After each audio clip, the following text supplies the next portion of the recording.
Fisherman's Park in Boonville, Indiana, and we've got this Massey-Harris. What's the exact name of this thing? It's a Model SP corn picker. Okay, the Model SP corn picker, and the only thing you do with this is pick corn, right? That's all it does. All right.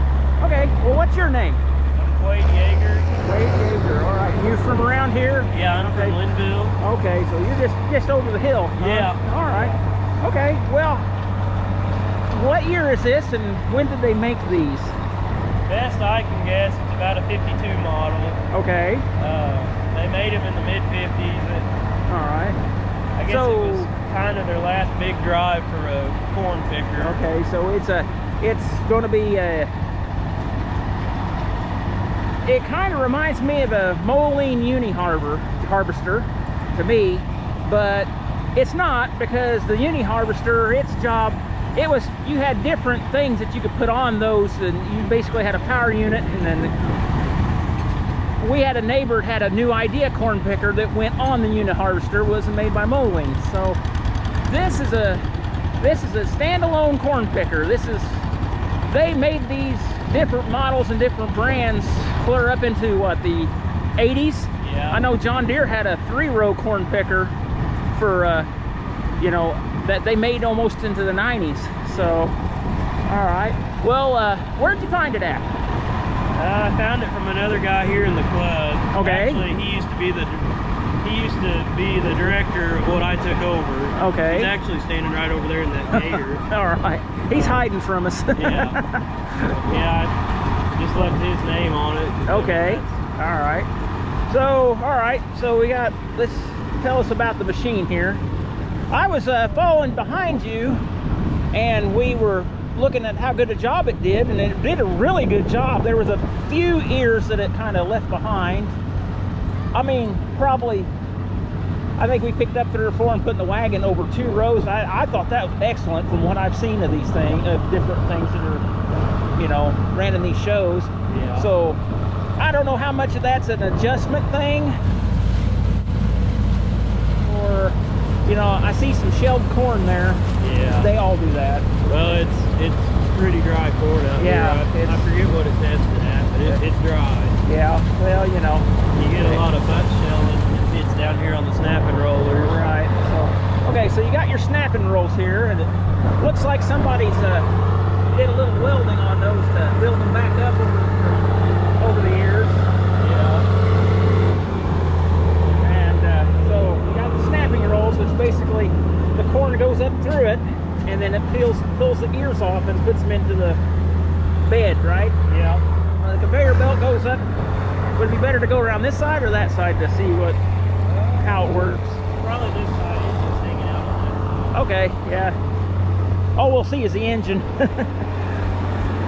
So at this point, it lifts it up to here, and so it puts it down these chutes right here. And then, so this part here, this would be the husking bed. Okay. So this is where the husks get taken off of the corn. You end up with this. Hopefully not this. But you can't. It's going on 70 years old. Yeah. It catch you to break, man. It's got the right to be temperamental. Yeah. Well, I haven't seen too many 80-year-old men run for temperamental either. Most of them don't work this hard. Some of them do, though. Okay, I see here you got this fan. Yeah. Of course, it's not hooked up. So is that made to blow onto the husk, hopefully to blow what didn't get, that was loose, just get it out of the way? Yeah, it's supposed to help with that. But okay. The way part of what I feel like why it didn't really take off was that husking bed. When that fan's blowing, it blows everything right up on you. Oh yeah, that's pleasant. The one thing that's kind of neat about it is it's usually a picker, you'll have your shelled corn, but this one's got screens down in here. Right. to where it'll catch that shelled corn. We're right back that to the conveyor. Yeah. And put it up in there so you still get your shelled corn. So it's an efficient machine. It's all right. Yeah. Well, it's being a quality Massey-Harris, huh? Yeah, we're good. I'm an Oliver guy. So. Oh, no, not an Oliver guy. I'm a Massey man myself. I like John Deere's too, so everybody's got their faults, right? Yeah. But, okay. Grease gun holder, isn't it? Yeah. Fire extinguisher holder there. Yeah. There is plenty of grease on this thing from what I can see. Looks like I don't know, is this part of where the belt? Yeah, that was part of the tensioner for that. Okay, yeah. So where would that have went to? Probably. There was a pulley that bolted on here. Okay. And then it just had a belt that ran up there for that fan. Alright, that sounds good. Okay, you got up here, you got all the, so what adjustments do you got to make when you run this machine? You probably got the header height and whatnot. So it's all mechanical, isn't it? Yeah. It's actually, if you look close right here, that threaded rod, that's what raises the lower propelled head. And you go get power. That's slick. So do that again so we can see it. So that's what that does. It runs that head up and down, but it does it with a power screw.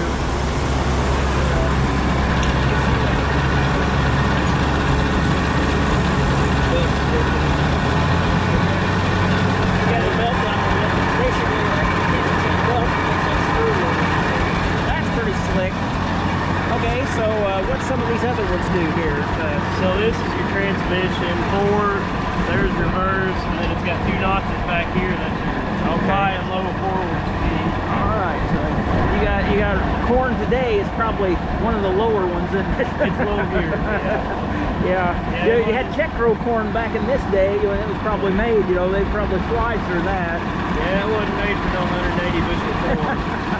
All right. And that's your variable speed up there. All right, so that's variable speed for the tractor or for the for your travel. Yeah, so your travel speed. Okay. So the reverse. So you got a transmission, and then you got a basically a adjustable sheave or something that does the variable speed. Okay. Okay. All right. So there's, as far as the picker goes, there's no adjustment on that. You adjust your travel speed to what the picker can handle. Yeah. Okay. All right. Yeah. So if you want to do, have a few small adjustments down there for like your snapping rollers and stuff. You put them closer together for more spindly stops. Okay. All right. Okay. All right, man. I got already got the video of it working. So, you want to tell us about next year's show, or do a plug for what's going to happen? Maybe, I know you guys have a show here in July too, don't you? Yeah, in July, and then the second weekend in October every year we have a show. All right. Usually the last full weekend in July. All we have a Facebook page. It's Antique Steam and Gas Engine Club on Facebook. All right. Okay. Hope to see y'all out here. Okay. Well, we all need to come to this show and see this neat stuff in action.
you go to these events and everybody wants to pick in road gear. Hey, take a look here. He's selling a few ears. You know, there's a lot of loose corn here that's been shelled. But you know, you're talking about, you know, here's one that broke the cob. You know, and they didn't get it. Here's another.